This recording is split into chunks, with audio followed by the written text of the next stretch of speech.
The dust devil that changed everything swept across the Montana plains on a Tuesday morning when most folks were still nursing their coffee. By the time it passed, Jacob Thornfield would discover something in that swirling wall of dirt and debris that would turn his failing ranch and his entire life upside down. What he found wasn't cattle, wasn't equipment, and wasn't anything he could have prepared for.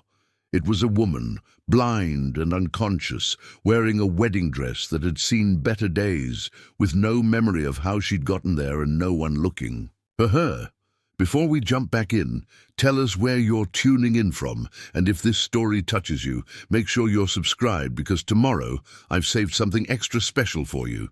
The alarm clock's shrill cry cut through the pre-dawn silence at 4:47 a.m., 3 minutes before Jacob Thornfield had set it to ring. He'd been awake anyway, staring at the water stain on his bedroom ceiling that had grown larger after last week's storm. The stain looked different in the grey light filtering through his torn curtains, more like a map of somewhere he'd never been, somewhere that probably had better luck than the Broken Arrow Ranch. Jacob swung his legs over the side of the narrow bed, his joints protesting with the familiar symphony of aches that came from 26 years of hard living and harder choices. The floorboards groaned under his weight as he shuffled to the kitchen, where the coffee maker sat silent and cold. He'd disconnected it 3 days ago, when the electric bill arrived with numbers that made his stomach turn. Instead, he filled an old pot with water from the well pump. At least that still worked, and set it on the propane burner. While waiting for it to boil, he counted the bills spread across his kitchen table like a losing poker hand. Mortgage payment overdue by 2 months. Feed store account in collections. Property taxes that would come due in 6 weeks with nothing to pay them. The Broken Arrow had been in the Thornfield family for 3 generations. His grandfather had built the main house with his own hands in 1952, every board and nail a testament to stubborn determination. His father had expanded the operation, adding the horse barn and the guest cabin that now sat empty except for mice and memories. Jacob had inherited the ranch at 21 when a drunk driver took both parents on a rainy night outside Billings. That was 5 years ago. 5 years of watching everything his family had built slowly crumble while he fights to keep it together with baling wire, prayer, and an increasingly empty bank account. The coffee, if you could call the weak brown liquid coffee, tasted like defeat with a hint of chicory. Jacob drank it anyway, standing at his kitchen window and watching the eastern horizon, where the sun would soon paint the sky in shades of promise the day wouldn't keep. His cattle dotted the nearest pasture, 43 head of mixed breeds that should have been 60 by now if he could afford proper breeding stock. The fence line sagged in places where he'd patched it with whatever scraps he could find. The automatic waterer had been broken for 2 months, forcing him to haul water in the back of his pickup twice a day. The truck itself was held together by stubbornness and duct tape. A 1998 Ford with 247,000 miles and a transmission that slipped. In 3rd gear, the air conditioning had died during the summer heat wave, and the radio picked up nothing but static unless he held the antenna just right while driving over the hill near the creek. Jacob finished his coffee and pulled on his work boots, noting the new hole near the left toe that would need attention soon. His reflection in the hallway mirror showed a man older than his 26 years, with sun-weathered skin and eyes the color of winter sky. His brown hair needed cutting, and his jaw carried 3 days of stubble because razor blades cost money he didn't have. Outside, the morning air held the crisp promise of October in Big Sky country. The thermometer on the porch read 38 degrees, cold enough to make his breath visible, but not cold enough to freeze the water troughs. Yet, he started his rounds at the chicken coop, where 12 hens provided the only reliable income. The ranch generated. Their eggs sold for $4 a dozen at Morrison's general store in town, barely enough to keep feed in their bellies and his own. The rooster, A mean-spirited Rhode Island Red named Caesar eyed him with suspicious calculation as he gathered the eggs. "Don't look at me like that," Jacob muttered, collecting 7 eggs from the nesting boxes. "I'm not any happier about this arrangement than you are." Caesar ruffled his feathers and strutted away, apparently unconvinced. The cattle came next, scattered across 20 acres of grassland that had once supported twice their number. Jacob walked the fence line, checking for breaks and loose posts. The morning ritual gave him time to think, and thinking was both a blessing and curse.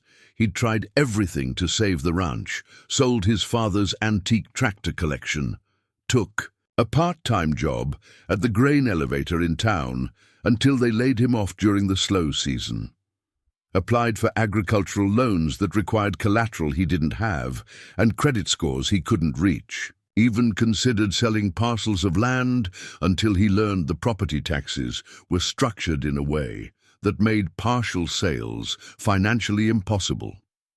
The irony wasn't lost on him that he was land-rich and cash-poor, surrounded by thousands of acres, worth a fortune if sold whole, but worthless for solving his immediate problems. A red-tailed hawk circled overhead, riding the thermals with lazy grace. Jacob envied its freedom, its ability to soar above problems and see the bigger picture. From up there, the Broken Arrow probably looked like any other ranch. Fence lines and pastures, buildings and roads laid out in the geometric patterns of human ambition. From ground level, it looked like a losing battle fought one day at a time. The wind picked up as he completed his circuit, carrying the scent of sage and the promise of weather. The sky held that particular quality of light that old-timers said meant change was coming. Jacob had learned to read the signs, the way the cattle bunched together, how the barn cats sought shelter, the restless energy that seemed to hum through the air itself. By 10 o'clock, the wind had strengthened to a steady blow that rattled the loose boards on the equipment shed. Jacob spent an hour reinforcing the chicken coop and securing anything that might take flight. The weather radio in the kitchen crackled with static-filled warnings about dust storm conditions developing across the eastern plains. He'd seen dust storms before. Montana wasn't typically Dust Bowl country, but drought years and poor farming practices upwind could create walls of dirt that turned day to night and stripped paint from vehicles. The smart thing was to stay inside, close all windows, and wait for it to pass. But cattle couldn't stay inside, and 43 head represented everything Jacob had left in the world. He spent the next hour moving the herd to the sheltered valley, behind the main house, where a line of cottonwoods and the natural curve of the land provided some protection. The cattle sensed the approaching storm and moved with unusual cooperation, their instincts sharper than any weather forecast. The sky had turned an ominous yellow-brown by noon, and the wind carried the taste of distant soil. Jacob made a final check of the outbuildings, ensuring doors were latched and windows secured. The horses, 3 aging quarter horses that ate more than they were worth but had been his father's pride, huddled in the barn with their heads low and ears back. The dust storm hit at 12:43 p.m. Jacob was in the kitchen when the wall of dirt engulfed the ranch. One moment he could see the barn 50 yards away, the next he couldn't see past the porch railing. The world disappeared in a rolling tsunami of sand and debris that blocked out the sun and turned the air thick as chocolate milk. The house shuddered under the assault. Dust found its way through cracks he didn't know existed, settling on every surface and turning the air gritty. Jacob wet a bandana and tied it over his nose and mouth, breathing through the makeshift filter while he waited. Dust storms were like tornadoes. You couldn't predict exactly how long they'd last or which direction they'd go. This one felt different, though bigger, more persistent, the kind that made the evening news and prompted disaster declarations. He tried the radio, but got only static. The power flickered twice and went out, leaving him in an apocalyptic twilight that seemed to press against the windows like something alive and hungry. Time became elastic in the strange half-light. Jacob dozed fitfully in his father's old recliner, jerking awake whenever the wind shifted or debris struck the house with particular violence. The storm's voice changed pitch and timbre as it moved, sometimes howling like a wounded animal, sometimes murmuring like distant conversation. When it finally passed, the silence felt as profound as the noise had been overwhelming. Jacob stepped onto his porch into a world transformed. Dust covered everything in drifts and curves, sculpting the familiar landscape into alien geography. His truck was buried in the windows. The chicken coop looked like a sand dune with a roof. Even the air tasted different, thin and metallic, as if the storm had sucked something essential out of it. The cattle were nowhere to be seen, which meant they'd either found better shelter or been scattered across half the county. Jacob grabbed a shovel and began the process of digging out, starting with the truck. He'd need a mobile to search for his livestock. That's when he saw the wedding dress. It was caught on the barbed wire fence about 30 yards from the house. White silk and lace turned brown with dust, but unmistakably formal wear. Jacob approached slowly, thinking it must have been blown from someone's clothesline or storage shed miles away. Dust storms were notorious for carrying objects to impossible distances. But as he got closer, he realized the dress wasn't empty. Woman lay crumpled beneath the fence, unconscious and covered in dirt but breathing. She was young, maybe early 20s, with dark hair matted with dust and a face that would have been beautiful if it weren't streaked with grime and blood. From a cut on her forehead, Jacob knelt beside her, checking for obvious injuries. No broken bones that he could see, though her left wrist was swollen and might be sprained. Her pulse was steady but weak, and her breathing seemed normal despite the dust that must have filled her lungs. "Ma'am." He touched her shoulder gently. "Ma'am, can you hear me?" She didn't respond, but her eyelids fluttered as if she were fighting to wake up. Jacob noticed then that her eyes, when they briefly opened, didn't track properly. They moved independently, unfocused, seeing nothing. She was blind. The realization hit him like a physical blow.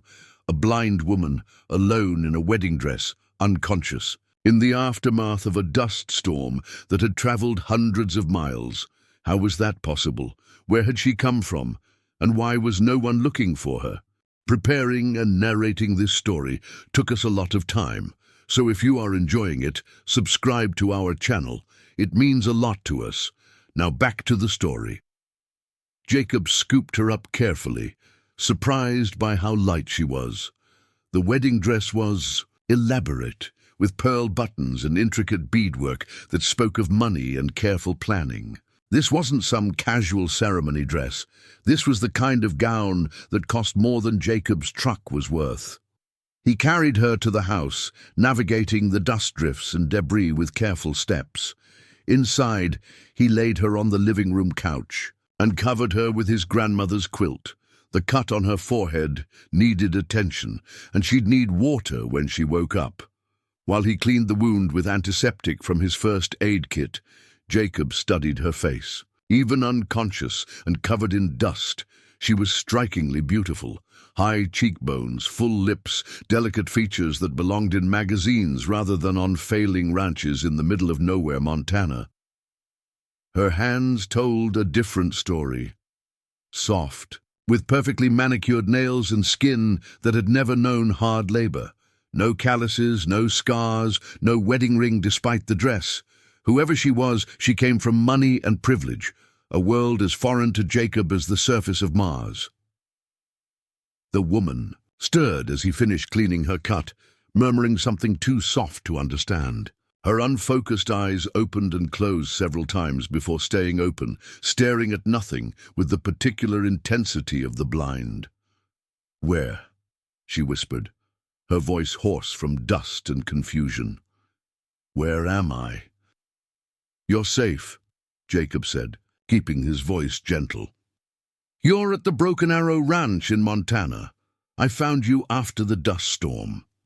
She tried to sit up, wincing as her injured wrist took weight. Jacob helped her, adjusting the pillow behind her back. "I can't," She reached up to touch her eyes, panic creeping into her voice. "I can't see anything." "Ma'am, I think you might be blind," Jacob said carefully. "Your eyes don't seem to be tracking right. Has this happened before?" The panic in her face deepened. "Blind? No, I don't understand. What dust storm? What ranch?"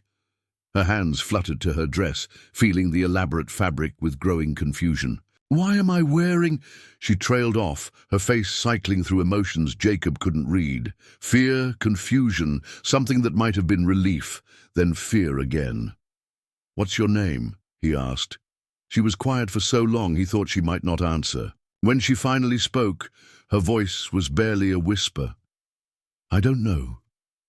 The silence stretched between them like a bridge neither knew how to cross.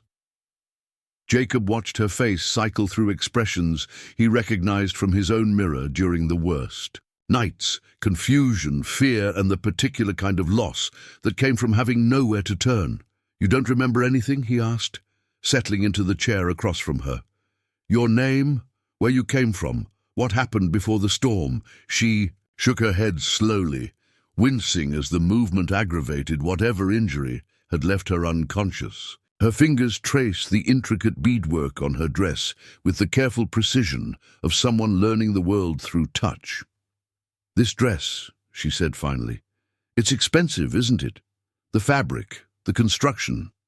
Someone spent a lot of money on this." Jacob nodded, then remembered she couldn't see him. "It looks like it cost more than my truck, the kind of dress you'd wear to a fancy wedding." "My wedding." The words came out as barely a whisper. "Maybe. Though you're not wearing a ring." She held up her left hand, examining it with her fingertips, as if the answers might be written in braille across her palm. "I feel like there should be something there. Not a ring, exactly, but something." The afternoon light filtering through. The dust-caked windows cast everything in sepia tones, making the scene feel like an old photograph someone had forgotten in a drawer. Jacob found himself studying her profile, trying to solve a puzzle with pieces he couldn't see. "What's your name?" she asked suddenly. "Jacob Thornfield. This is my ranch, or what's left of it. Jacob." She repeated his name like she was testing how it felt in her mouth. "That's a good, solid name. Biblical. My grandmother's choice. She was big on Old Testament names." A ghost of a smile crossed her lips. "I like it. It sounds trustworthy." The compliment caught him off guard. It had been so long since anyone had said anything positive about him or his circumstances that he'd almost forgotten what encouragement sounded like. "We should get you to a doctor," he said. "Head injuries and memory loss. That's serious business." Her smile faded. "I don't have any money. At least, I don't think I do. This dress doesn't have pockets, and I can't remember having a purse or wallet." Jacob had been trying not to think about the practical implications of his Good Samaritan act. A trip to the emergency room would cost money he didn't have, but letting someone with a head injury go untreated seemed like the kind of thing that kept you awake at night for all the wrong reasons. "Let's worry about that later," he said. "Right. Now you need rest and food. When did you last eat?" She considered this with the same intensity she'd given his other questions. "I can't remember, but I'm hungry, really hungry." Jacob's own stomach had been growling for hours. The dust storm had disrupted his normal routine, and he'd been running on adrenaline since finding her. "I'll make us something," he said, standing up. "Nothing fancy, eggs and whatever else I can scrounge up. Can I help?" The offer surprised him. "You sure? You've been through a lot today. I need to do something with my hands. Sitting still makes the not remembering worse." Jacob helped her to the kitchen, guiding her around the furniture and debris that had found its way inside during the storm. She moved with the careful grace of someone recently blinded, testing each step and trailing her fingers along walls and countertops to map the space. "The floor's pretty dirty from the dust," he warned. "I haven't had a chance to clean up yet." "Dirt washes off," she said. "What can I do?"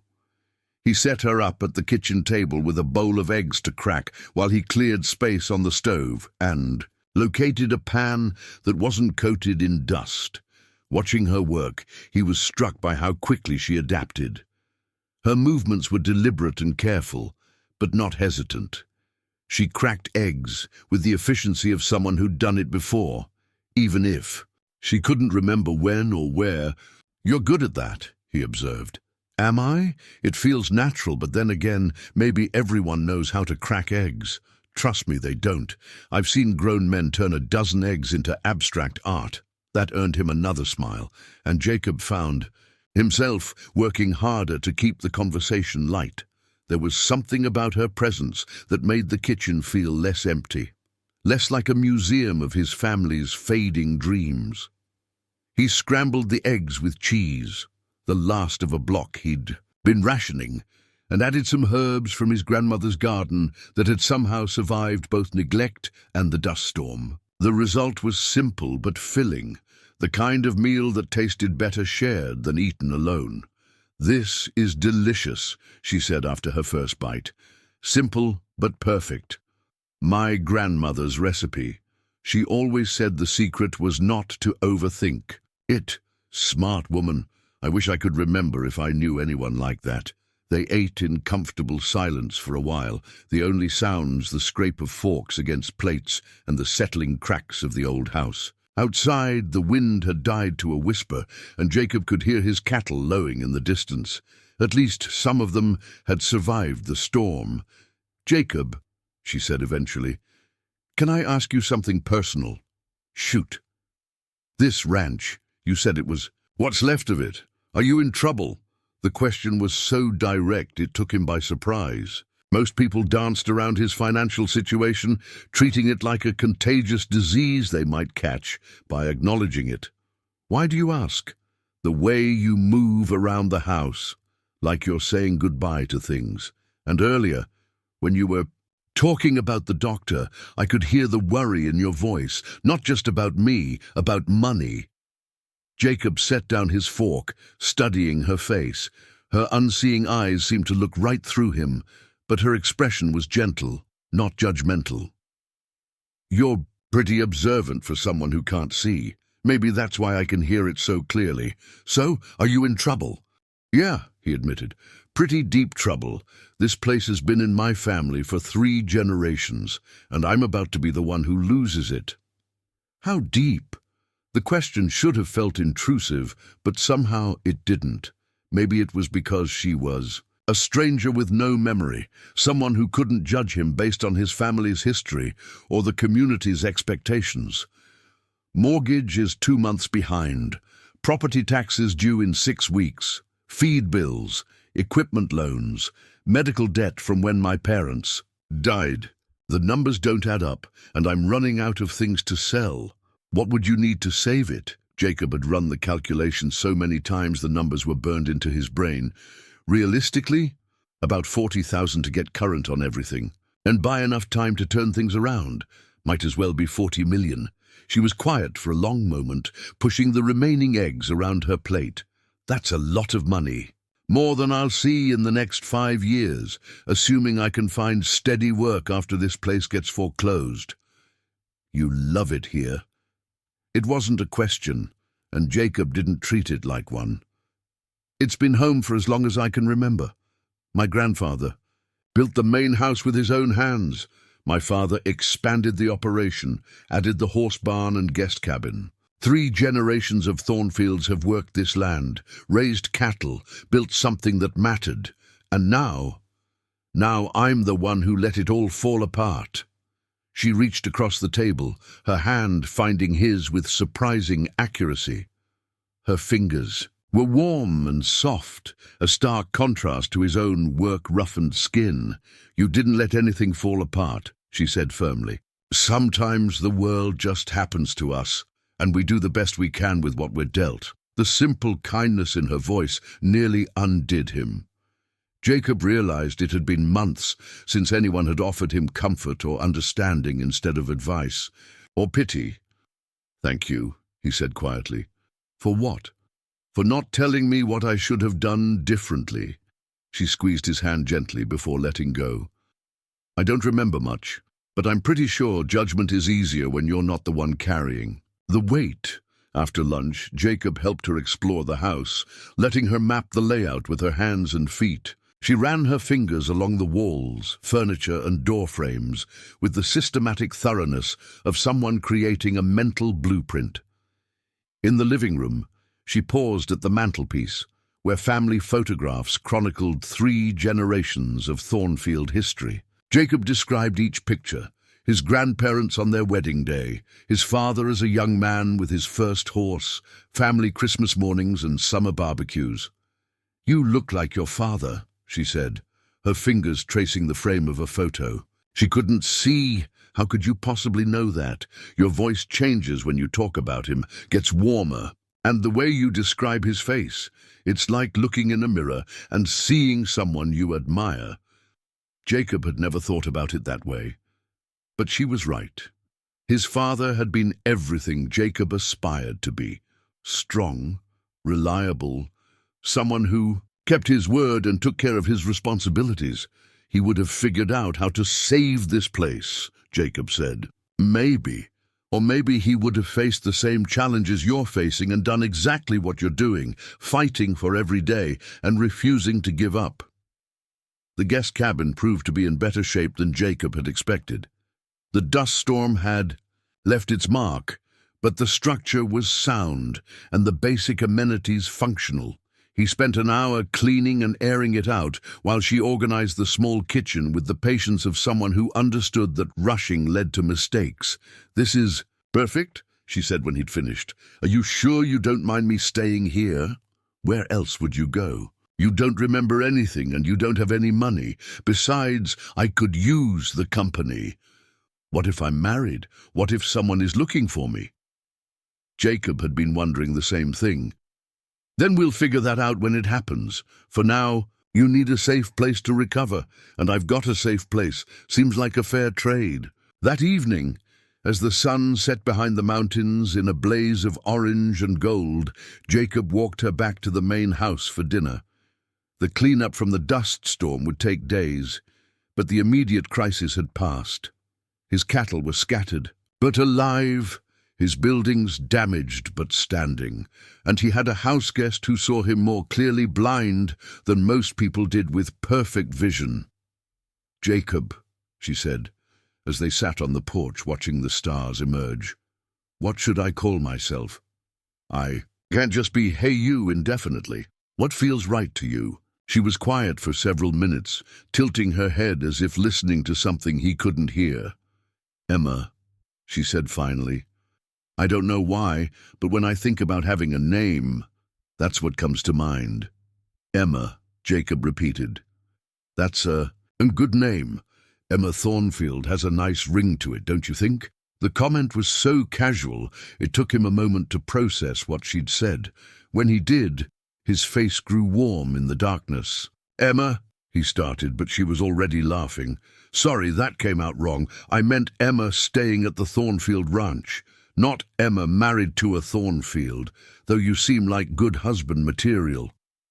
"How would you know? You found a strange woman unconscious in your yard, and your first thought was to help her.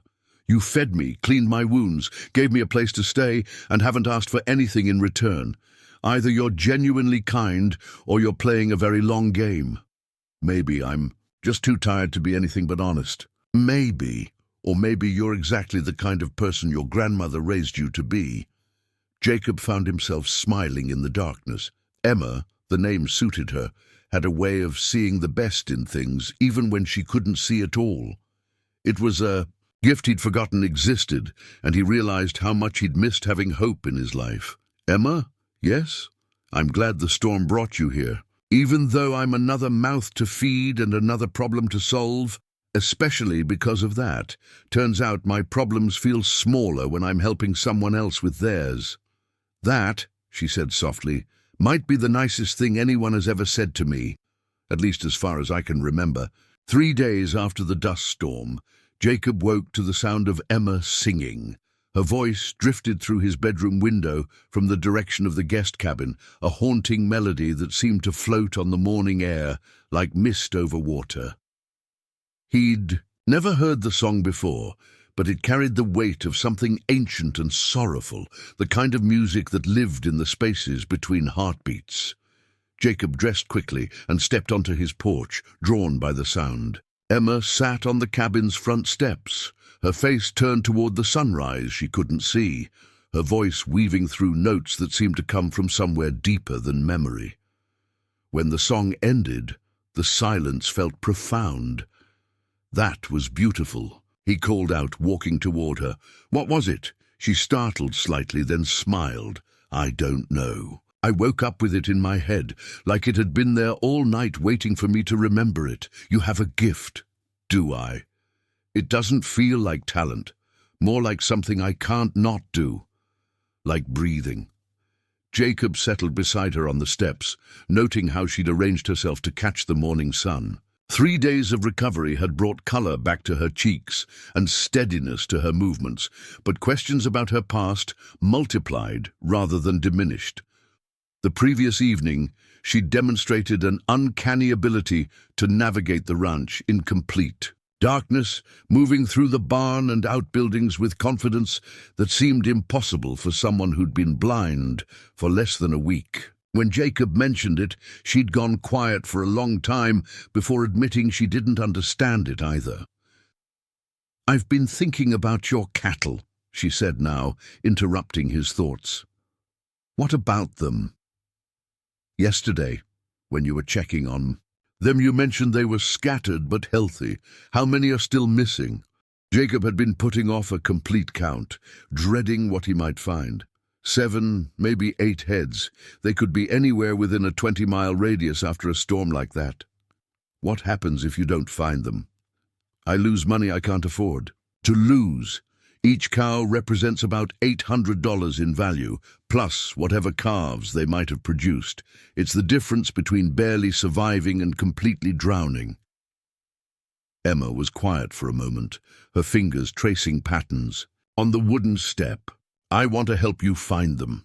"Emma, that's kind of you, but I'm serious. I know I can't see, but I can hear things you might miss.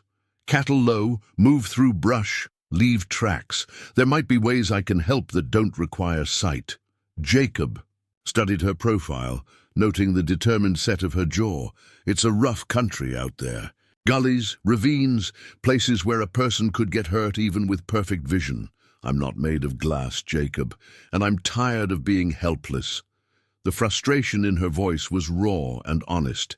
Jacob realized he'd been treating her like an invalid. Assuming her blindness made her fragile, but she'd adapted to ranch life with remarkable speed, learning to collect eggs, help with cooking, and navigate the property with growing confidence. "All right," he said, "but we do this smartly. Stay close, communicate constantly, and if I say we turn back, we turn back. Deal." They spent the morning preparing for the search.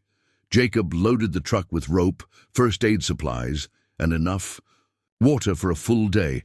Emma insisted on packing sandwiches and fruit, moving around the kitchen with the efficiency of someone who'd found her rhythm. "You know," Jacob said, watching her work, "you're handy to have around." "I should hope so. I'd hate to think I was just another burden."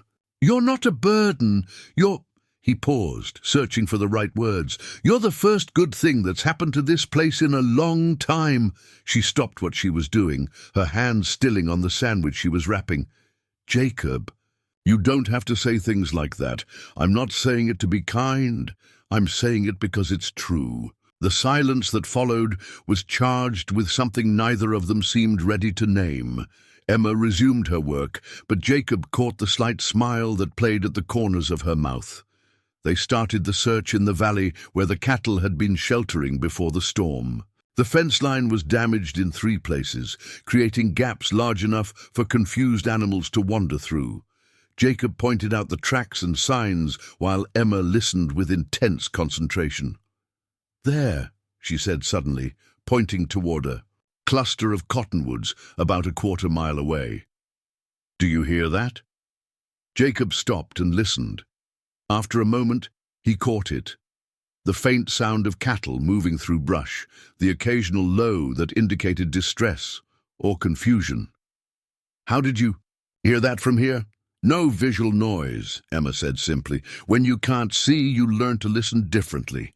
They found 4 cows and 2 calves in a drawer behind the cottonwoods, tangled in brush and clearly agitated. Jacob worked to free them, while Emma kept up a steady stream of gentle sounds that seemed to calm the animals. "You're good with them," he observed. "They're scared and confused. I know how that feels." The comment was delivered matter-of-factly, but Jacob heard the underlying pain. He'd been so focused on the practical aspects of Emma's situation that he'd perhaps not fully considered the emotional toll of losing your sight, your memory, and your entire sense of self in one traumatic event. "Emma," he said carefully, "are you okay? I mean, really okay?" She was quiet for a long time, her hands working automatically to untangle a calf from a particularly stubborn piece of brush. "I don't know," she said finally. "Sometimes I feel like I'm waiting for something to happen, but I don't know what. Like there's something I'm supposed to remember or someone I'm supposed to meet." "Maybe that's normal. Maybe your memory will come back gradually. Maybe. Or maybe I'm exactly where I'm supposed to be, and the forgetting is just making room for something new." Jacob found himself hoping it was the latter. The thought of Emma recovering her memory and disappearing back into whatever life she'd had before was becoming increasingly difficult to contemplate. They found the remaining cattle scattered across 3 different locations, each requiring careful navigation and patient work to extract from various predicaments. Emma proved invaluable, her hearing sharp enough to detect animals hidden in brush and her calm presence helping to settle spooked cattle. By late afternoon, they'd recovered all but one, a young bull that had wandered farther than the rest. Jacob was ready to call it a day when Emma grabbed his arm. "Wait," she said, "listen." In the distance, so faint it was almost lost in the wind, came the sound of an animal in distress. Not the normal lowing of cattle, but something sharper, more urgent. "That's not normal," Jacob said. "No, it's not. Something's wrong." They followed the sound across a ridge and down into a rocky canyon that Jacob rarely visited. The terrain was treacherous, full of loose stones and hidden crevices that could trap or injure both animals and humans. They found the bull at the bottom of the canyon, trapped in a narrow gap between 2 large boulders. He was alive, but clearly exhausted from struggling, his eyes wide with fear and frustration. "Can you get him out?" Emma asked. Jacob studied the situation, noting the angle of the trap and the bull's position. "Maybe it's going to require some creative rigging and a lot of patience." "What can I do? Keep him calm while I work. Talk to him. Let him know we're here to help." Emma positioned herself where the bull could hear her voice clearly and began a steady stream of gentle sounds and words. Jacob had never heard her speak to the cattle before, but she seemed to have an instinctive understanding of what would comfort them. The rescue took nearly 2 hours of careful work with ropes and leverage. Jacob had to dismantle part of the boulder arrangement to create enough space for the bull to escape, all while ensuring the animal didn't panic and injure himself further. When the bull finally stepped free, he stood still for a moment as if testing his newfound freedom. Then he shook himself, looked directly at Emma as if thanking her, and trotted away toward home.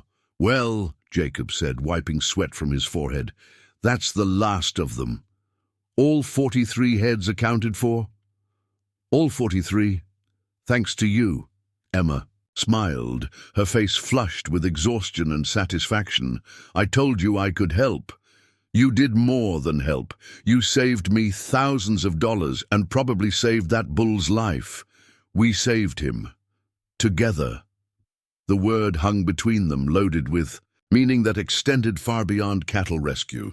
Jacob found himself studying Emma's face in the late afternoon light, noting how her expression had changed over the past few days. The fear and confusion were still there, but they'd been joined by something else. Purpose, maybe, or the beginning of belonging. "Emma," he said impulsively, "what if you stayed? Stay where? Here, at the ranch. Not just until you remember who you are, but longer. As long as you want. She was quiet for so long that Jacob began to worry he'd overstepped. When she finally spoke, her voice was soft and uncertain. Jacob, you don't know anything about me. I could be anyone. I could have done anything. I know you're kind to animals and strangers. I know you work hard and don't complain. I know you make me laugh and challenge me to think differently. I know you make this place feel like home again, instead of just a collection of buildings and debts. What if I'm married? What if someone comes looking for me? Then we'll deal with that when it happens. But right now, today, you're here and I'm here, and maybe that's enough. Emma turned her face toward the sound of his voice, her unseeing eyes seeming to look directly into his. Are you asking me to stay because you need help with the ranch? Or because you want me to stay? The question was direct and honest, and it deserved an equally honest answer. Both, Jacob said. I do need help, and I can't afford to pay anyone. But that's not why I'm asking. Then why? Because for the first time since my parents died, I don't feel alone. Because you see things I miss and hear things I can't. Because you make me want to fight harder to save this place instead of just going through the motions.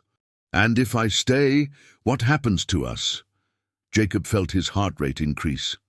I don't know, but I'd like to find out. Emma was quiet for a long moment, her hands folded in her lap. When she finally spoke, her voice was barely above a whisper. I'm scared, Jacob. Of what? Of remembering, of not remembering, of staying and getting hurt, of leaving and regretting it forever.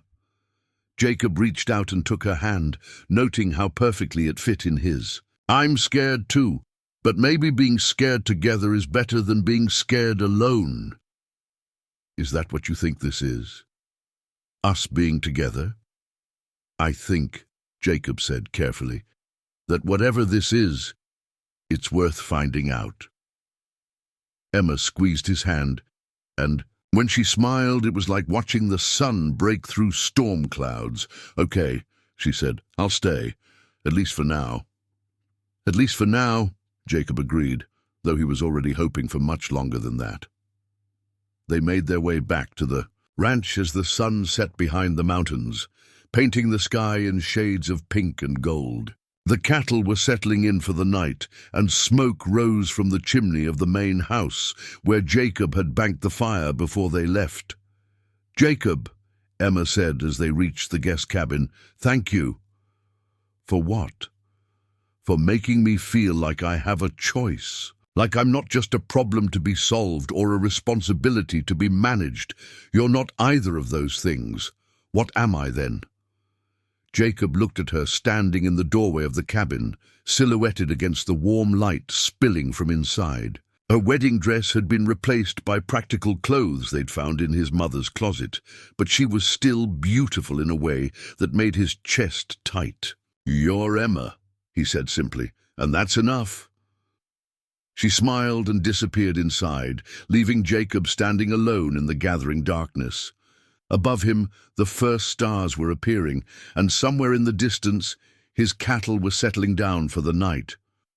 For the first time in months, Jacob Thornfield felt something he'd almost forgotten existed: hope. The knock on Jacob's door came at 6:23 a.m. on a Thursday morning, sharp and insistent enough to wake him from the first peaceful sleep he'd had in weeks. He pulled on jeans and a shirt, ran a hand through his hair, and opened the door to find Sheriff Dan Mackenzie standing on his porch with the grim expression of someone bearing bad news. Morning, Jacob. Sorry to wake you so early, but we need to talk. Jacob's stomach dropped. Dan Mackenzie had been sheriff for 15 years, and Jacob's father's friend for longer than that. When he showed up at your door before sunrise, it meant trouble. What's going on, Dan? Can I come in? This isn't a conversation for the porch. Jacob stepped aside, leading Dan to the kitchen where the coffee pot was already gurgling through its morning cycle.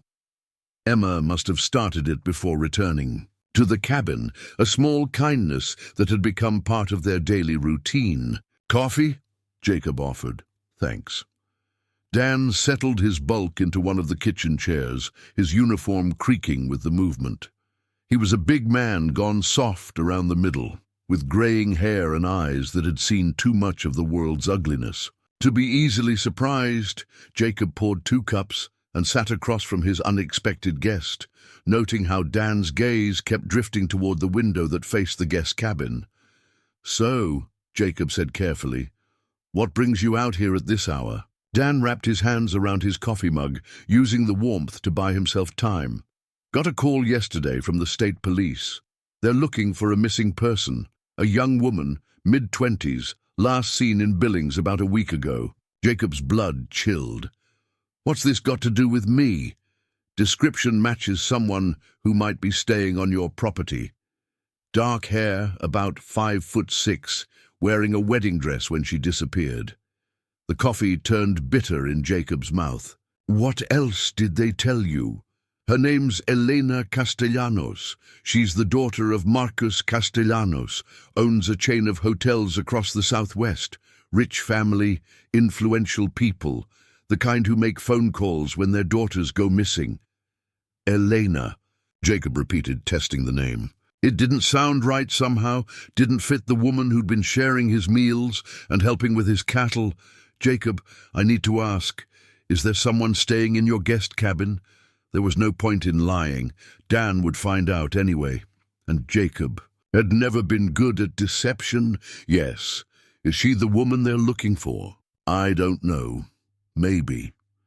The description fits, but she doesn't remember anything about her past.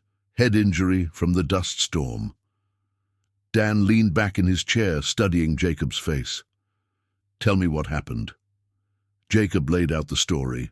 Finding Emma, unconscious after the storm, her blindness and memory loss, her decision to stay and help with the ranch. He left out the growing feelings between them, the way she made him laugh, the hope that had been building in his chest, like spring after a long winter. "Amnesia's convenient," Dan said when Jacob finished. "What's that supposed to mean?" "Nothing necessarily. But rich girls don't usually end up unconscious in wedding dresses on failing ranches, unless there's more to the story." Jacob felt his temper rising. "She's not faking it, Dan. You can see it in her eyes, the confusion, the fear. Nobody's that good an actress." "Maybe not, but there are other possibilities." "Such as?" "Maybe she ran away. Maybe the wedding was arranged or forced. Maybe she saw an opportunity to disappear and took it." The suggestion hit Jacob like a physical blow. Had Emma been using him? Had her amnesia been an elaborate deception designed to hide from her family? And responsibilities. "What happens now?" Jacob asked. "I need to talk to her. Ask some questions. See if anything shakes loose from her memory. And if she is this Eleanor person, then I call the state police, and her family comes to collect her." Jacob stared into his coffee, watching the steam rise in lazy spirals. A week ago, he'd been a man with nothing to lose. Now the thought of Emma leaving felt like losing everything that mattered. "Dan, can I ask you something?" "Shoot. What if she doesn't want to go back? What if her family isn't what they seem?" Dan's expression softened slightly. "Jacob, I know you've gotten attached to this girl, but if she's Elena Castellanos, she's got a life waiting for her. Money, family, responsibilities. You can't just keep someone because you've fallen for them. I haven't. Son, I've known you since you were knee-high to a grasshopper. I can see it written all over your face." Jacob felt heat rise in his cheeks. What if her family is the reason she ran away? What if going back means putting her in danger? Then we'll cross that bridge when we come to it. But first, I need to talk to her. They walked to the guest cabin in silence, Jacob's mind racing with possibilities and fears. What if Emma really was Elena? What if her amnesia was real, but her family was the reason she'd been fleeing? What if she remembered everything the moment she saw Dan's uniform? Emma was sitting on the cabin's front steps, her face turned toward the morning sun. She'd braided her hair back and was wearing one of his mother's old work shirts over jeans they'd found in town. She looked comfortable, settled, like she belonged exactly where she was. "Emma," Jacob called out, "we have a visitor." She turned toward his voice, and Jacob saw the moment she registered the presence of a stranger. Her shoulders tensed, and her hands moved to grip the edge of the step. "Emma, this is Sheriff Dan Mackenzie. Dan, this is Emma." Dan stepped forward, his voice gentle. "Ma'am, I'm sorry to bother you, but I need to ask you some questions." "What kind of questions?" "About who you are and where you came from. There's a family looking for their daughter, and you might be her." Emma's face went pale. "I told Jacob I don't remember anything from before the storm." "I understand that, Mom. But sometimes talking through things can help memories surface. Would you mind if I ask you about a few details?" Emma looked toward Jacob, her unseeing eyes seeking reassurance. "Is this about the wedding dress?" "Partly," Dan said. "The missing woman was last seen wearing a wedding dress. Her name is Elena. Castellanos, does that name mean anything to you?" Jacob watched Emma's face carefully, looking for any sign of recognition. Her expression remained blank, but he noticed her hands trembling slightly. "No," she said quietly. "Should it?" "Elena's family owns a chain of hotels. They have money, influence. She was supposed to be married last week to the son of another prominent family, but she disappeared the night before the ceremony." "I'm sorry for her family," Emma said, "but I don't think I'm her." "Why not?"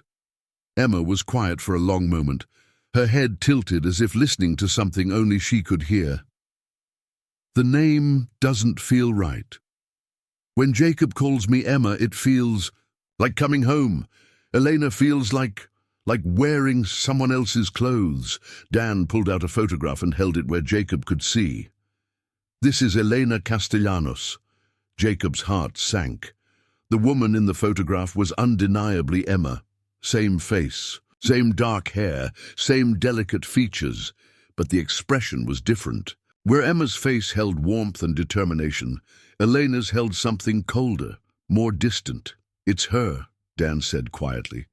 "No," Emma said firmly, "it's not. Ma'am, I'm looking right at a photograph of Elena Castellanos, and you're identical to her. Maybe I look like her, maybe we're related somehow, but I'm not her." Dan sighed, putting the photograph away. "Elena, your father is worried sick. Your fiancé has been searching day and night. Your whole family thinks you might be dead." At the mention of a fiancé, Emma's face went white. "Fiancé?" "Richard Blackwood. You were supposed to marry him last Saturday at the Castellanos family estate in Santa Fe." Emma stood abruptly, nearly stumbling as she fought for balance. "I need to sit down." Jacob guided her back to the step, noting how her breathing had become shallow and rapid. "Emma, are you all right? I don't know. I feel wrong, like the air is too thick." "Elena," Dan said gently. "What do you remember about Richard Blackwood?" "Nothing. I don't remember anything about anyone. He's a good man from a good family, successful businessman, owns several companies across the Southwest.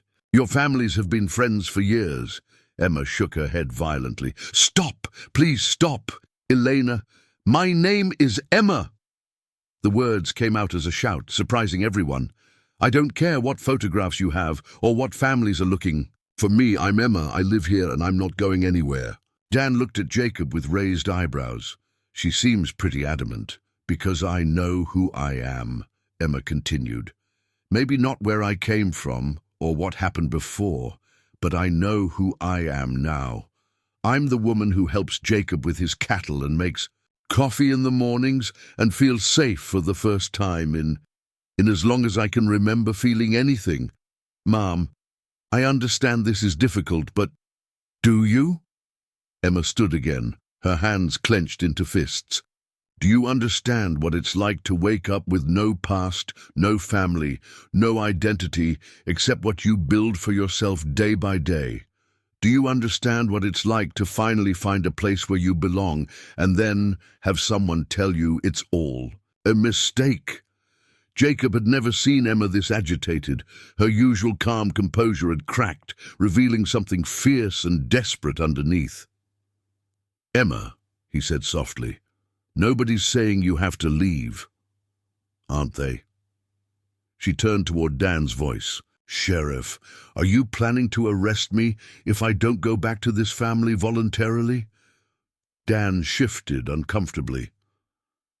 "I'm not planning to arrest anyone, but if your family files missing person reports and you're found safe, there are legal procedures.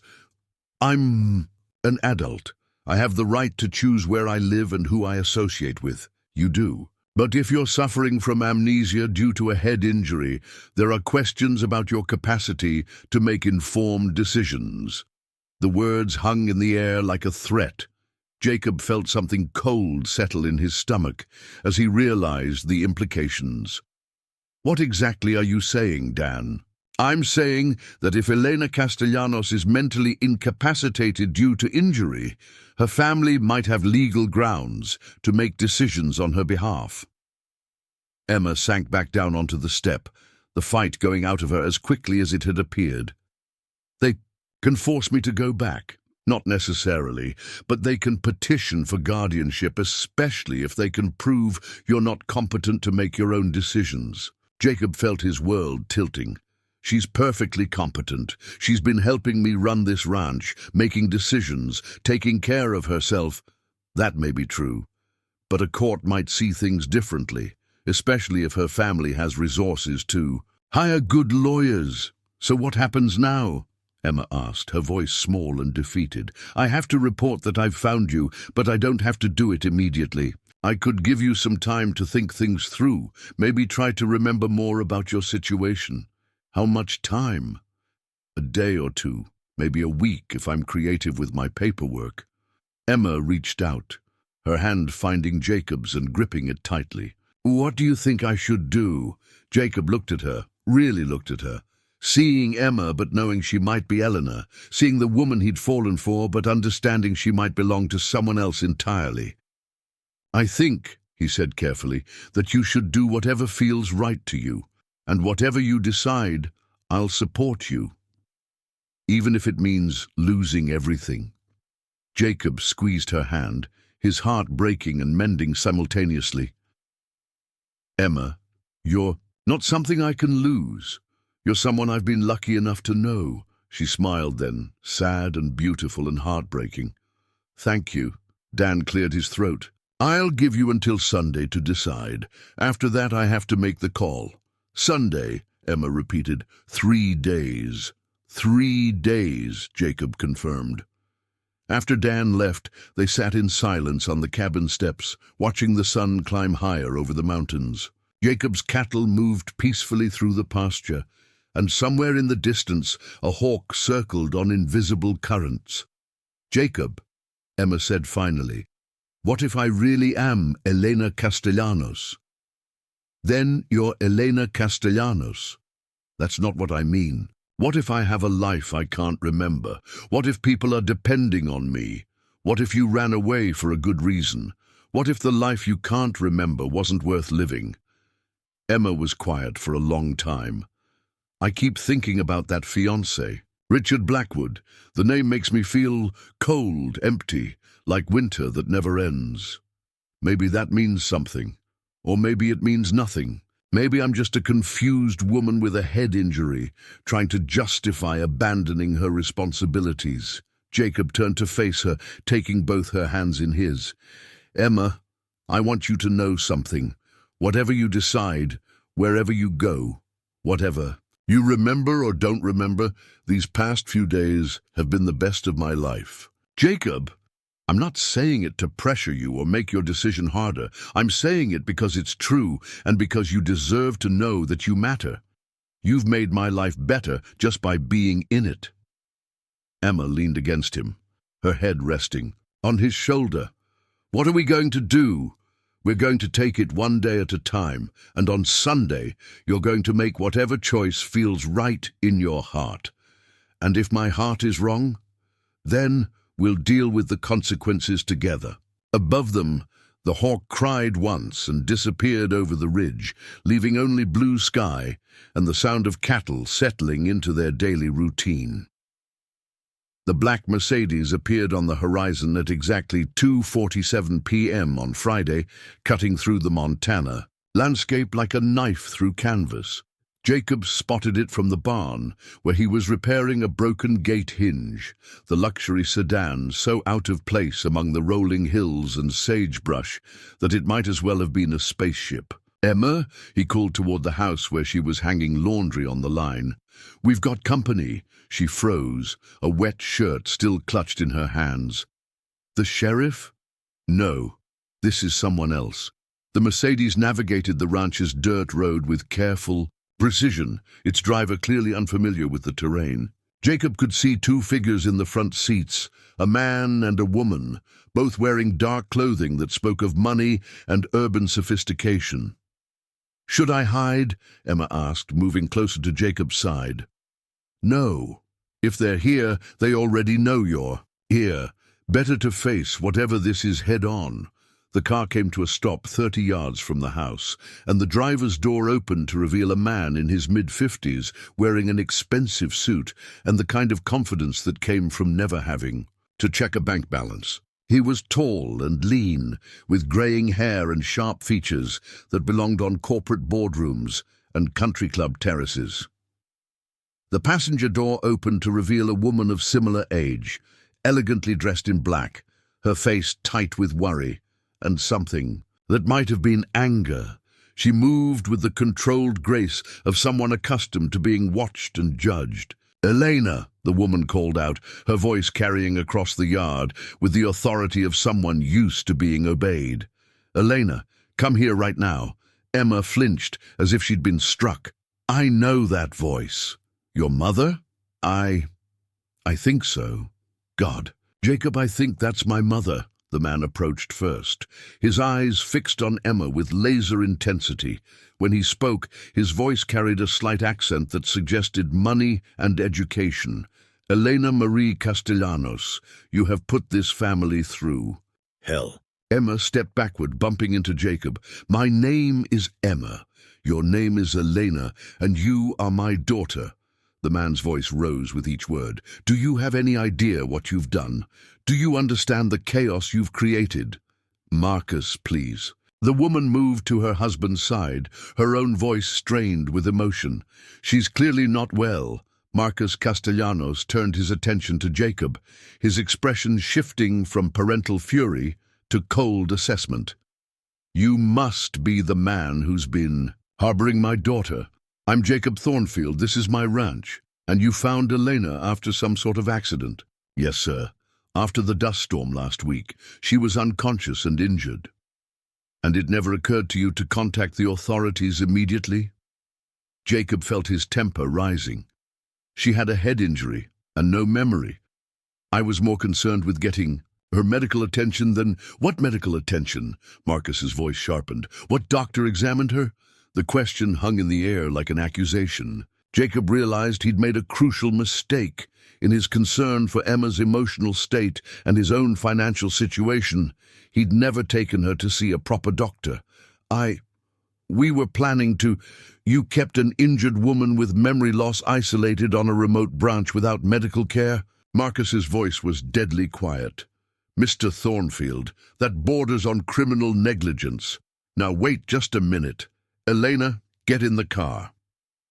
The woman, Elena's mother, spoke with quiet authority. "We're taking you to see Dr. Morrison in Billings. You need proper medical evaluation." Emma shook her head violently. "I'm not going anywhere." "You are sick, Mika. You have amnesia from a head injury. You cannot make rational decisions in your condition." "I'm making perfectly rational decisions. I'm choosing to stay here with Jacob, where I feel safe and useful and happy." Marcus laughed, but there was no humor in it. "Happy? Elena, you're living in poverty on a failing ranch with a man you've known for a week. You have responsibilities, commitments, a life waiting for you." "What life?" Emma's voice rose with desperation. "What wonderful life was I running from in a wedding dress during a dust storm?" The question silenced her parents. Marcus and his wife exchanged a look that spoke of secrets and complications. "Eleanor," her mother said carefully, "you were confused about the wedding. Pre-wedding nerves. It happens to many brides." "What about Richard?" Emma pressed. "Tell me about my fiancé. Tell me why his name makes me feel like I'm drowning." Another loaded silence. Jacob watched the interplay between the family members, noting the things they weren't saying as much as the things they were. "Richard is a good man from a respected family," Marcus said finally. "The marriage will unite two of the most successful hospitality empires in the Southwest." "Unite two empires," Emma repeated slowly. "Not two people who love each other. Two empires." "Love grows, Elena. What matters is compatibility, shared values, mutual respect." "And money," Emma said bitterly. "Don't forget the money." Marcus's mask of paternal concern slipped slightly. "This is exactly what I'm talking about. You're not thinking clearly. The Elena I raised would never speak to her family this way." "Maybe the Elena you raised was never allowed to speak at all." Jacob saw Emma's mother flinch at the words. There was pain in her expression and something that might have been guilt. "Elena, please." Her mother's voice was softer now, pleading. "Come home with us. Let the doctors examine you. If you still want to leave after you've recovered, we can discuss it. And Richard is concerned about you. He wants to help with your recovery." Emma turned toward Jacob, her unseeing eyes seeking his face. "What do you think?" Jacob felt the weight of the moment, understanding that his next words might determine Emma's entire future. Her parents stood watching him, their expressions ranging from hostile to calculating. "I think," Jacob said carefully, "that you should do whatever you feel is right, but I also think you deserve to know the truth about your situation before." "You decide." "What truth?" Marcus demanded. Jacob looked directly at Emma's father. "Why was your daughter wearing a wedding dress during a dust storm hundreds of miles from home? Why did she run away from her own wedding? And why are you more concerned about business empires than your daughter's happiness? How dare you?" "It's a fair question, Dad." The voice that spoke was different from Emma's usual tone. Stronger, more confident, with an edge of steel that suggested the speaker was accustomed to being taken seriously. Jacob realized with a chill that he might be hearing Elena Castellanos for the first time. "Elena?" her mother whispered. "I'm remembering things," Emma said slowly. "Pieces, fragments, Richard's hands on my shoulders, too tight, leaving bruises.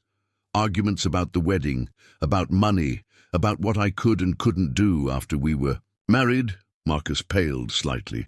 "Elena, you're confused." "Am I? I remember a conversation where you told Richard he could manage me after we were married. I remember signing papers I wasn't allowed to read. I remember feeling like a piece of property being transferred from one owner to another." "That's not how it was." "Then how was it?" Emma's voice was gaining strength with each word. "Tell me, Dad. Tell me why I felt so trapped that I ran away from my own wedding."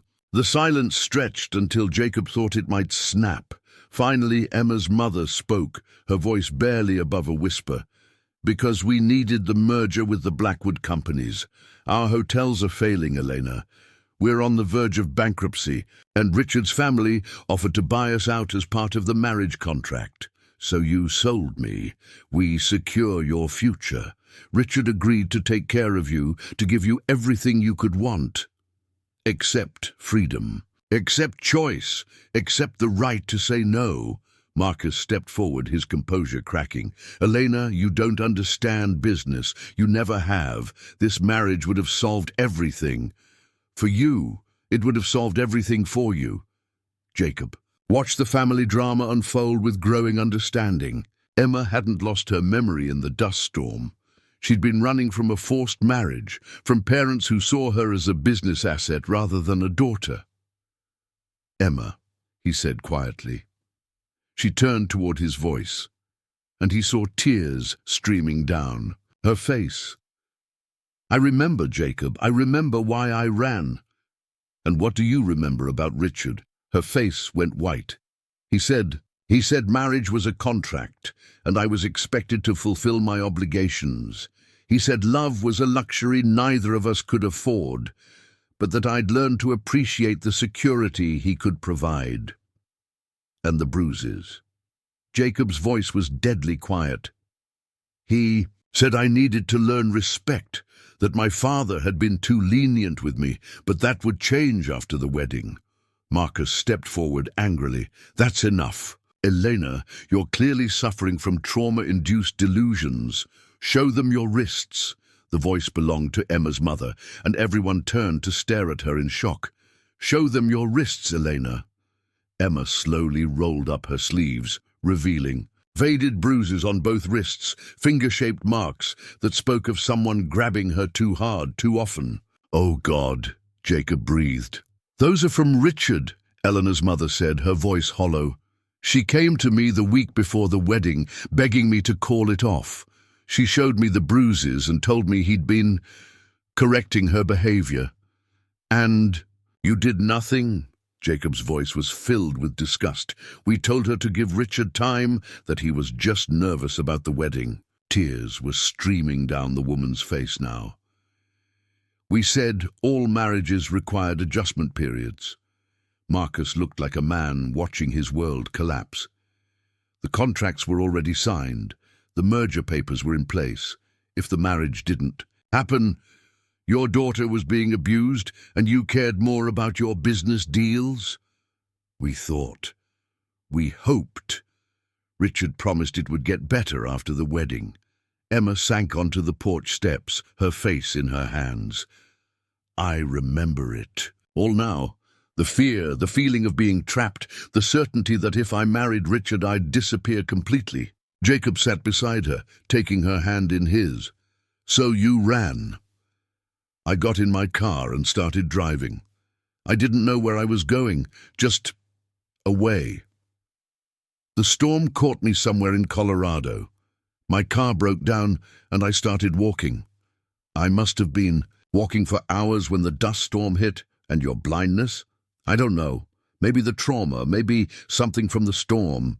Maybe my mind just shut down everything I didn't want to see. Marcus and his wife stood frozen, watching their daughter piece together the truth they'd tried to bury. Elena, her mother said finally, what do you want us to do? Emma looked up, her face streaked with tears, but her voice steady. I want you to call Richard and tell him the engagement is off. I want you to tear up whatever contracts you signed, and I want you to leave me alone. Elena, be reasonable. The family business can go to hell, Dad. I won't be sacrificed to save your hotels. And what will you do? Stay here and play ranch wife with a man you barely know? Jacob felt the barb hit home, but Emma's response surprised him. Maybe. Or maybe I'll figure out what I want to do with my own life for the first time in 24 years. Either way, it'll be my choice. Marcus pulled out his phone. I'm calling our lawyer. If you're mentally incompetent due to trauma, try it, Emma said calmly. I'll tell them exactly why I ran away, complete with photographs of my bruises and testimony about Richard's correction methods. How do you think that will look in court? How do you think it will affect your precious business deals? Marcus stared at his daughter, as if seeing her for the first time. This wasn't the compliant young woman they'd raised. This was someone who'd found her backbone and wasn't afraid to use it. You're making a mistake, Elena. Maybe. But it's my mistake to make. Emma's mother approached slowly, her hands extended, in a gesture of peace. Elena, I'm sorry. I'm so sorry for what we put you through, for what we allowed Richard to do. I know you are, Mom, but sorry doesn't change anything. What if we could find another way? What if we could solve the business problems without forcing you into marriage? Emma was quiet for a long moment. You'd do that? I'd try. Your father might not agree, but I'd try. Marcus threw up his hands in frustration. And lose everything our family has built for 3 generations. Maybe some things aren't worth saving if this is the price. The words hung in the air like a challenge. Jacob watched the family dynamics shift and realign as years of unspoken truths finally found their voice.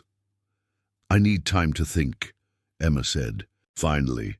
"About everything, about what I want, what I remember, what kind of relationship we can have going forward." "How much time?" her mother asked. "I don't know. Maybe a lot. Maybe forever."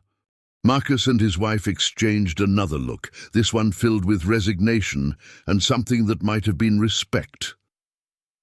"We'll be staying at the hotel in town for a few days," her mother said. "If you want to talk, I'll let you know." After her parents left, Emma and Jacob sat in silence on the porch steps, watching the sun sink toward the mountains. The crisis had passed, but Jacob sensed that everything had changed between them. "So," he said finally, "Elena Castellanos." "Emma Thornfield," she corrected. "If you'll have me." Jacob turned to stare at her. "What?" I said. "Emma Thornfield, as in Emma who chooses to stay with Jacob Thornfield and help him save his ranch and maybe, if he's interested, see what this thing between us could become." "Emma, I know what I want now, Jacob. I want to choose my own life, make my own decisions, love who I want to love, and I choose you." Jacob felt his heart stop and restart. "Even though I'm broke and losing my ranch, especially because of that, we'll figure it out together." "And your family? Your old life?" "My old life was a cage. This is freedom." Jacob leaned over and kissed her then, soft and gentle and full of promise. When they broke apart, Emma was smiling. "By the way," she said, "I have an idea about your financial problems." "Oh? My trust fund, the one my grandmother left me that my parents can't touch. It should be enough to save the ranch, and then some."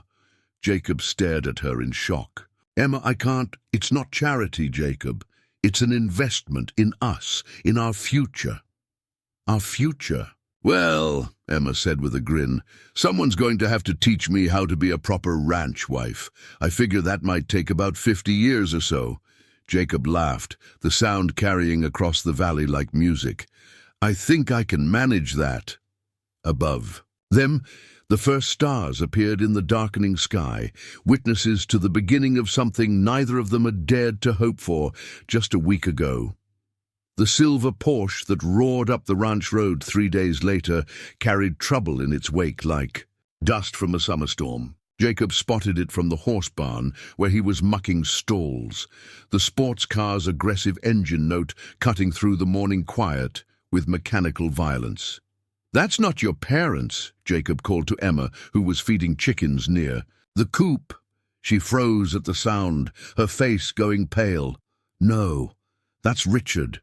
The car skidded to a stop in a spray of gravel, and the man who emerged looked like everything Jacob had imagined, and worse. Richard Blackwood was tall and broad-shouldered, with the kind of aggressive handsomeness that came from expensive grooming and surgical enhancement. His designer jeans and silk shirt screamed money, but his eyes held something cold and calculating that made Jacob's skin crawl. "Elena!" Richard's voice boomed across the yard with the confidence of someone who'd never been told no. "Enough of this ridiculous charade. You're coming home with me right now." Emma straightened, her chin lifting, with the defiance Jacob had come to admire. "My name is Emma, and I'm not going anywhere with you." Richard strode across the yard with predatory purpose, his gaze flicking dismissively over Jacob before focusing entirely on Emma. "Your parents told me about your little memory problem. Very convenient, sweetheart. But the game's over." "It's not a game, and I'm not your sweetheart. You're my fiancée.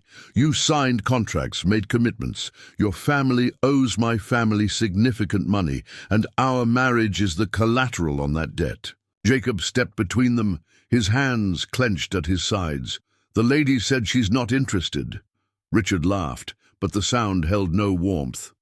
"The lady is sick in the head and can't make rational decisions. Who are you anyway? The hired help? I'm Jacob Thornfield. This is my ranch. Ah, the knight in shining armor. Richard's smile was sharp as a blade. Tell me, cowboy, how much is Elena paying you to play along with this fantasy?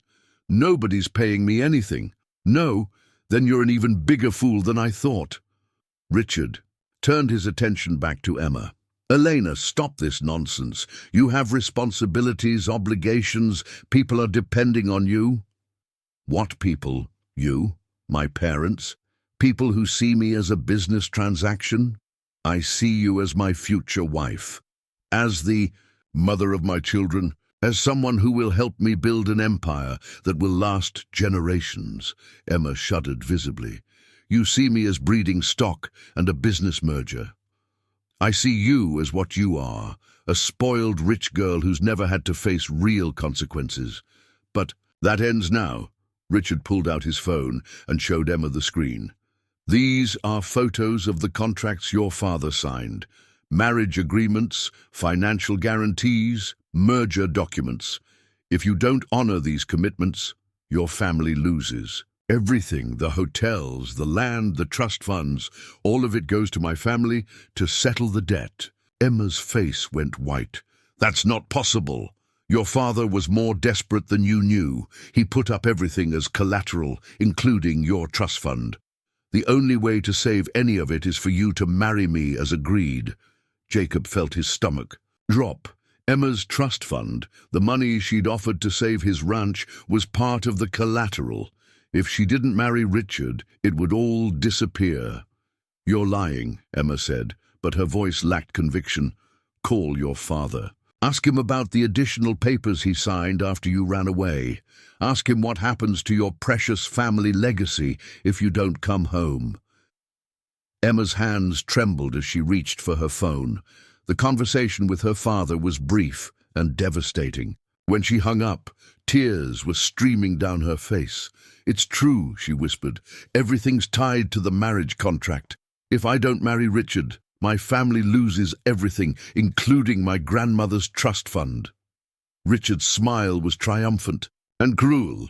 So you see, sweetheart, you don't really have a choice. You can either come home voluntarily, or you can watch your family lose everything they've worked 3 generations to build.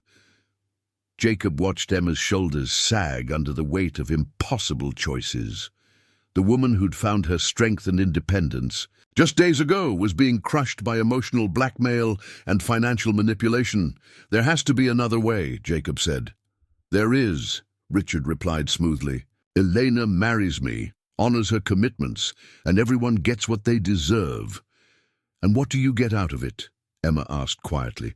A beautiful wife from a good family, control of the largest hotel chain in the Southwest, and the satisfaction of knowing you'll learn to appreciate what I can give you.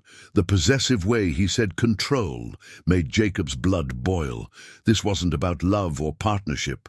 It was about ownership and domination. What if she says no anyway? Jacob challenged. Richard's expression darkened. Then her family faces bankruptcy and criminal charges for fraud. You see, some of those loans her father took out were based on false information about the family's assets. If the marriage doesn't happen, my family will be forced to pursue all available legal remedies. The threat was clear and devastating. Emma would either marry Richard or watch her family face financial ruin and possible imprisonment. You bastard, Jacob said quietly. I'm a businessman protecting my investments. Elena is part of that investment portfolio. Emma stood perfectly still for a long moment, her face cycling through emotions Jacob couldn't read. When she finally spoke, her voice was hollow and defeated. How long do I have to decide? 24 hours. I've booked the chapel in Vegas. For tomorrow evening, we can have a simple ceremony, sign the papers, and put this whole unfortunate episode behind us. And if I refuse, then you can explain to your parents why their lives are ruined because their daughter was too selfish to honor her obligations. Richard pulled a ring box from his pocket and held it out to Emma. This belonged to my grandmother. It's worth more than this entire ranch. You'll wear it as a symbol of our commitment and the life you're choosing." Emma stared at the box as if it contained a venomous snake. "I need time to think." 24 hours. "I'll be staying at the hotel in town." "Don't try to run again, Elena. My security team is already monitoring the roads, and your parents have agreed to freeze your accounts until this matter is resolved." After Richard left, Emma collapsed onto the porch steps as if her strings had been cut. Jacob sat beside her, wanting to offer comfort, but not knowing what words could possibly help. "I'm trapped," she said finally. "No matter what I choose, someone gets hurt. There has to be a way out of this. Is there? Richard controls everything now. My family's money, their freedom, even my trust fund. If I don't marry him, my parents go to prison and lose everything." Jacob took her hand, noting how cold her fingers were despite the warm afternoon. "What if we fought him? Hired lawyers, challenged the contracts? With what money? And even if we could prove the contracts were signed under duress, it could take years to resolve. My parents would be bankrupted by the legal fees alone. Then, what do you want to do?" Emma was quiet for so long, Jacob thought she might not answer. When she finally spoke, her voice was barely above a whisper. "I want to run away with you. Right now, tonight. Drive until we reach somewhere he can't find us, and start over with nothing but each other." "Then let's do it." She turned to look at him, her unseeing eyes wide with surprise. "You'd do that? Give up your ranch, your family's legacy, everything you've worked for?" "In a heartbeat." "Emma, this place is just land and buildings. You're the first person who's made me feel alive. In years. I'd rather have nothing with you than everything without you." Emma's face crumpled, and she leaned against him, sobbing. "I can't ask you to do that, and I can't abandon my family no matter what they've done." "So what's the alternative?" "I marry Richard. I honor the contracts and save my family's legacy, and sacrifice your own happiness forever. Maybe that's the price of being born into privilege. Maybe some of us don't get to choose our own lives." Jacob felt something fierce and desperate rise in his chest. "No, I won't let you do that. There has to be another way." "Such as?" Jacob was quiet for a moment, an idea forming in his mind. It was risky and possibly insane, but it might be their only chance. "What if we could prove Richard's contracts are fraudulent? What if we could show that he manipulated your father into signing under false pretenses?" "How?" "By getting him to admit it. On tape.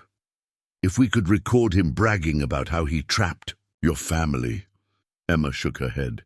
"He's too smart for that. He'll never confess to anything illegal. Maybe not intentionally. But what if he thought he was safe? What if he thought he'd already won and could afford to gloat?" "What are you suggesting?" Jacob took a deep breath. "What if you agreed to marry him? What if you called him tonight and said you'd reconsidered, that you were ready to honor your commitments?" "Jacob, no, I can't actually marry him." "You wouldn't have to.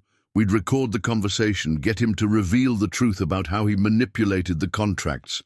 Then we'd take the evidence to the authorities.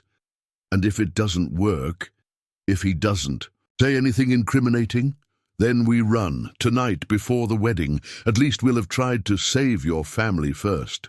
Emma was quiet for a long time, considering the plan. "It's dangerous.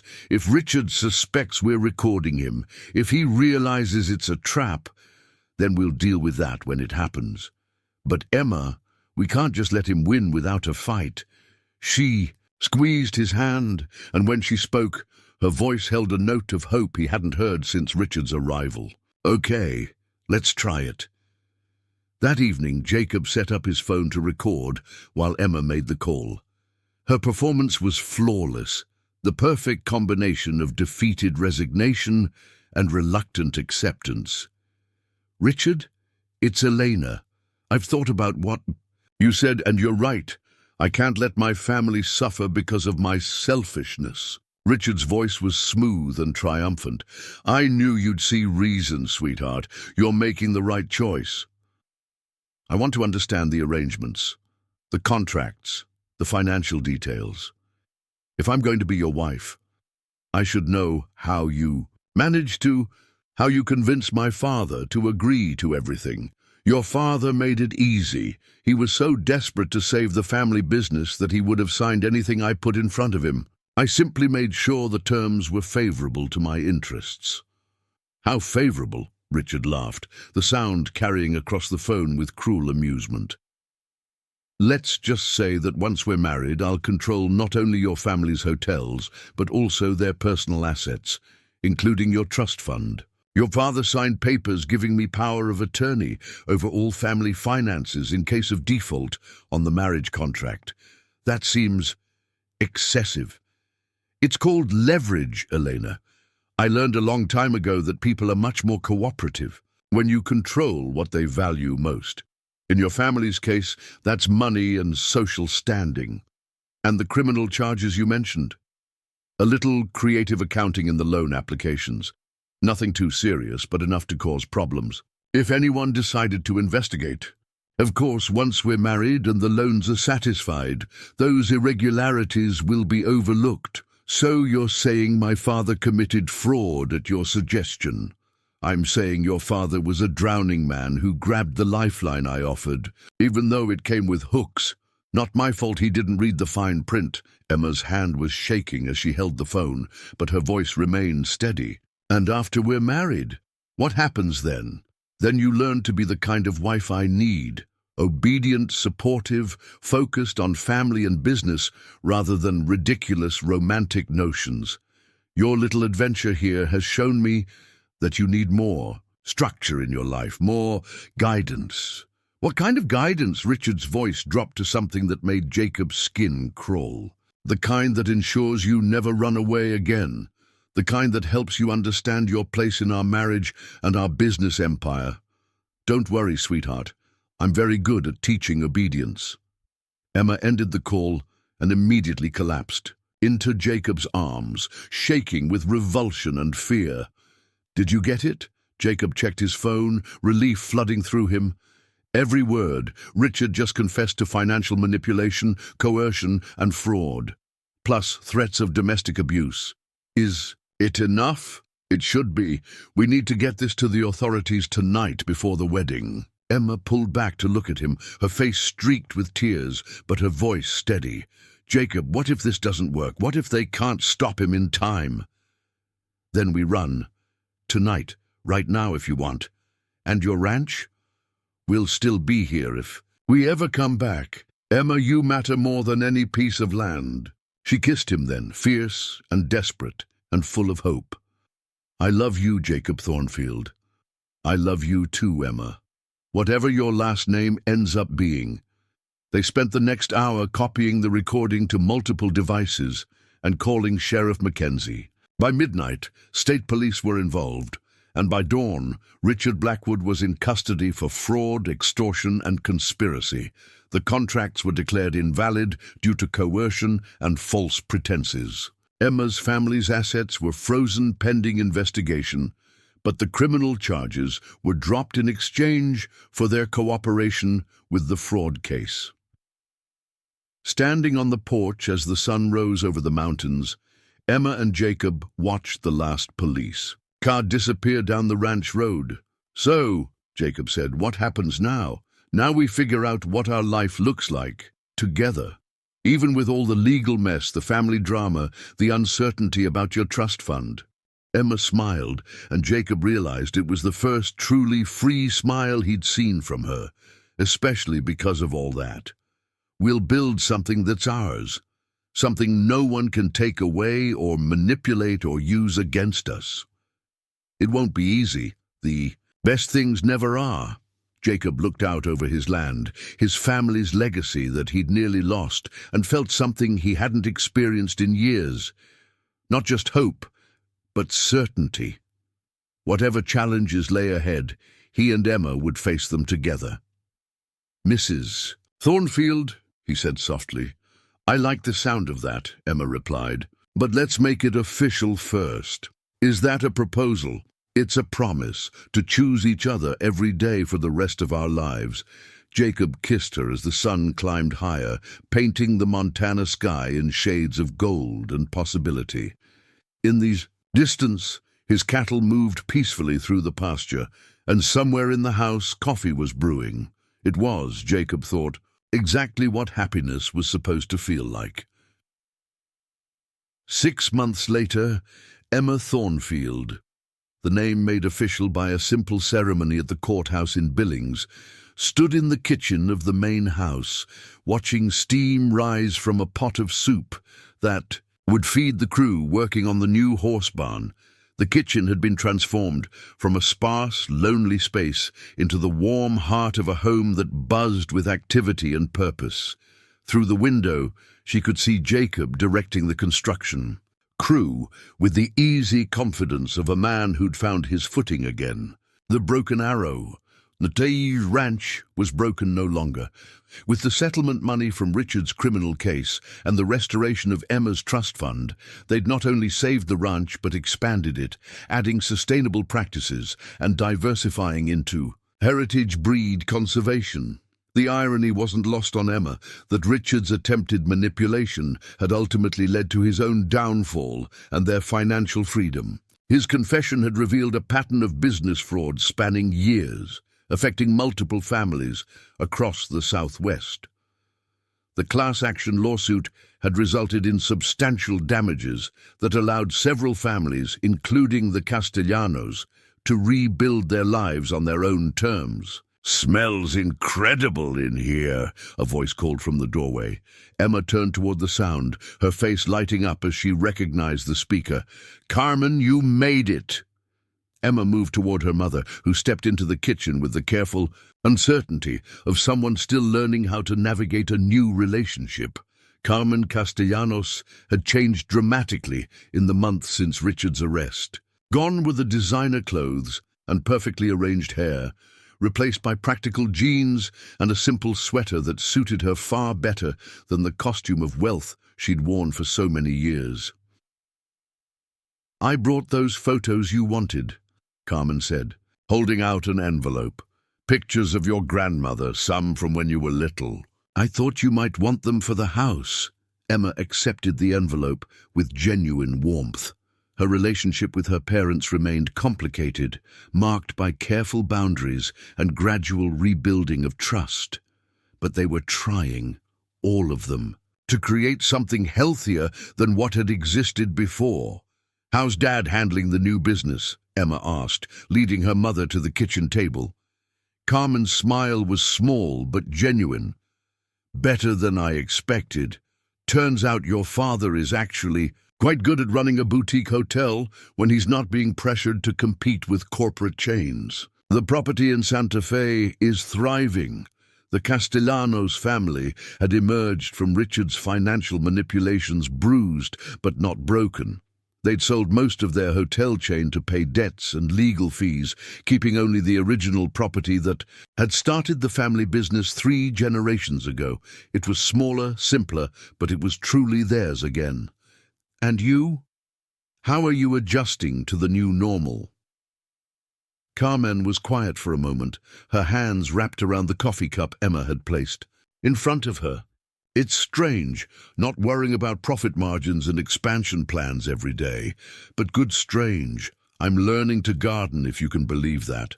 Your father thinks I've lost my mind, but there's something peaceful about working with my hands." Emma reached across the table to squeeze her mother's hand. "I'm glad you're finding your way." "I'm trying to. We both are. Elena, Emma. I know I can't undo the choices I made, the ways I failed you. But I want you to know that seeing you here, seeing how happy you are, it helps me believe we might have done something right after all." Before Emma could respond, the kitchen door swung open to admit Jacob, followed by a tall woman with graying hair and the kind of presence that filled a room without effort. "Emma, I'd like you to meet Dr. Sarah Mitchell from the Montana State Extension Service. Dr. Mitchell, this is my wife, Emma." Emma rose to shake hands, immediately liking the firm grip and direct gaze of the other woman. "Dr. Mitchell, Jacob mentioned you might be interested in our heritage breed program.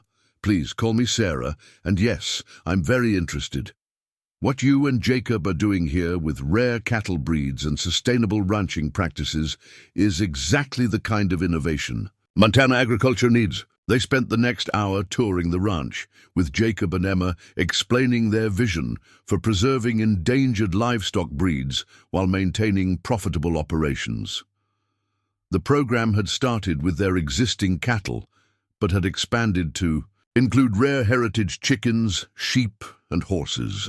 The key, Emma explained as they walked through the expanded pastures, is that these heritage breeds aren't just museum pieces. They're genetically diverse animals that can thrive in conditions that would challenge modern industrial breeds. Sarah nodded approvingly. And you're documenting everything? Breeding records, health data, environmental impact? Emma's been meticulous. About that, Jacob said with obvious pride. She's created a database that tracks every animal, every breeding decision, every health intervention. Universities are already asking to use our data for research. The praise made Emma flush with pleasure. She'd discovered an unexpected aptitude for the scientific aspects of ranching, turning her business education toward agricultural innovation in ways that surprised everyone, including herself. As they completed the tour, Sarah pulled out a folder that made Jacob's eyes widen. I have a proposition for you both. The Extension Service has been awarded a federal grant to establish a Center of Excellence for Heritage Breed Conservation. We'd like to partner with the Broken Arrow Ranch as our primary demonstration facility. What would that mean? Emma asked. Though her excitement was already building, funding for expansion, access to university researchers, international recognition for your conservation work. Plus, you'd be training the next generation of sustainable ranchers. Jacob and Emma exchanged a look that spoke of shared dreams and growing possibilities. We'd need to think about it, Jacob said carefully. Of course. But Emma, I should mention, part of the program would involve you presenting your research at conferences, maybe even pursuing graduate studies in agricultural science. Your documentation methods are already attracting attention in academic circles. After Sarah left, Jacob and Emma found themselves alone on the porch as the sun set behind the mountains.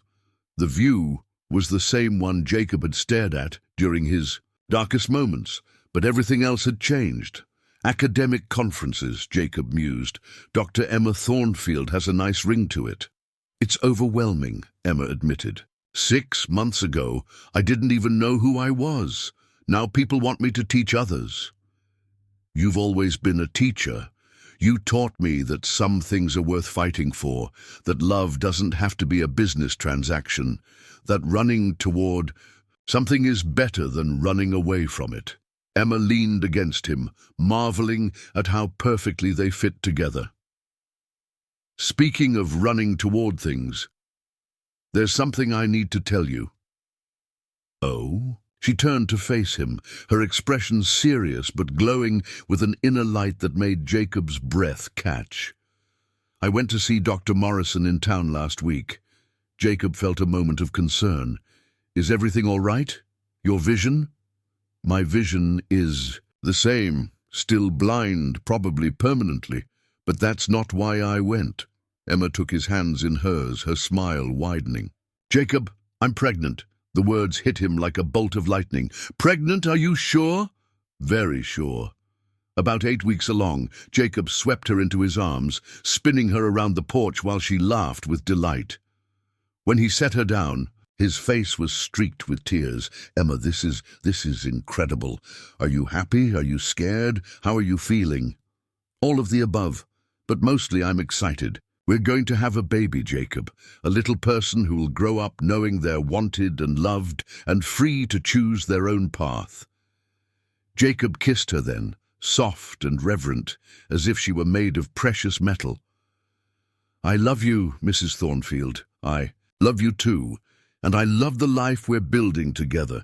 As if summoned by their joy, the kitchen door opened to reveal Carmen, who'd been giving them privacy to conduct their business tour. She took one look at their faces and gasped. Oh, my goodness, are you... We're having a baby, Mom, Emma said, the word mom still feeling new but right on her tongue. Carmen's face crumpled with emotion as she pulled Emma into a fierce hug. I'm going to be a grandmother. Oh, sweetheart, this is wonderful news. You'll be a good grandmother, Emma said softly. You're learning to be the mother I needed. You'll be even better at being the grandmother this baby deserves.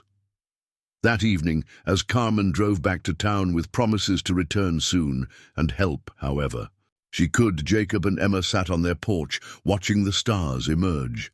The cattle had settled for the night, and somewhere in the distance, an owl called to its mate. A baby, Jacob said wonderfully, still trying to process the news. A baby who'll grow up on this ranch, with these mountains and this sky. A baby who'll know that home isn't just a place. It's the people who love you unconditionally. What if we mess it up? What if we make the same mistakes our parents made? Emma took his hand, guiding it to rest on her still flat stomach. Then we'll learn from them and do better. That's what every generation tries to do, be better than the one before. The baby will need a college fund, and the ranch will need more infrastructure if we take the extension service partnership. And, Jacob, Emma interrupted gently, we'll figure it out. One day at a time, one challenge at a time. That's what we've been doing all along. He relaxed against her, marveling at her calm certainty. When did you become the wise one in this relationship? About the time I realized that wisdom isn't about having all the answers. It's about being willing to ask better questions. They sat in comfortable silence, planning and dreaming about the future spreading out before them like the vast Montana sky. The baby would arrive in spring, just as the ranch was coming back to life after winter. There would be new calves in the pastures, new growth in the gardens, new possibilities emerging from the foundation they'd built together. Emma, Jacob said eventually, do you ever miss your old life? The money, the luxury, the certainty of having everything planned out. She considered the question seriously, as she did most things. I miss the security of knowing what was expected of me, but I don't miss the feeling of being trapped by other people's expectations. I don't miss feeling like my value was determined by my utility to someone else's plans. And now? Now I feel valuable because of who I am, not what I can do for others. I feel loved for my mind and my heart, not my breeding potential or my bank account. She squeezed his hand. Now I feel free. A shooting star streaked across the sky above them, bright and brief and beautiful. Emma couldn't see it, but she felt Jacob's sharp intake of breath and smiled. Make a wish, she whispered. I don't need to. Everything I could possibly want is already right here. Make one anyway, for the baby. Jacob closed his eyes and made a silent wish for health, for happiness, for the kind of love that would help their child grow up confident and kind and free to choose their own path through life. When he opened his eyes, Emma was smiling at him with the expression he'd come to treasure above all others, the look of a woman who'd found exactly where she belonged. What did you wish for? She asked. That our baby grows up knowing what real love looks like. That's a good wish. I think it's going to come true. As the night deepened around them, they made plans for the nursery they'd build in the main house, for the swing Jacob would hang from the old oak tree, for the stories they'd tell about how their child's parents found each other in a dust storm and chose love over everything else that the world offered. The Broken Arrow Ranch had been saved. But more than that, it had been transformed into something better than it had ever been before. Not just a working ranch, but a home where love was chosen daily, where challenges were faced together, and where the future was written by two people who'd learned that the best kind of success wasn't measured in dollars or acres, but in the depth of commitment and the quality of the life built side by side. Emma Thornfield, who'd once been a frightened woman running from an unwanted future, now stood ready to embrace whatever tomorrow might bring, secure in the knowledge that she'd chosen her life, her love, and her legacy with her whole heart. And Jacob Thornfield, who'd once been a man with nothing left to lose, had found that when you opened your heart to love, you gained everything that truly mattered under the vast Montana sky, with their baby growing quietly between them and their future stretching out like an endless horizon. They knew they'd found exactly what they'd been searching for without even knowing they were looking. They'd found home.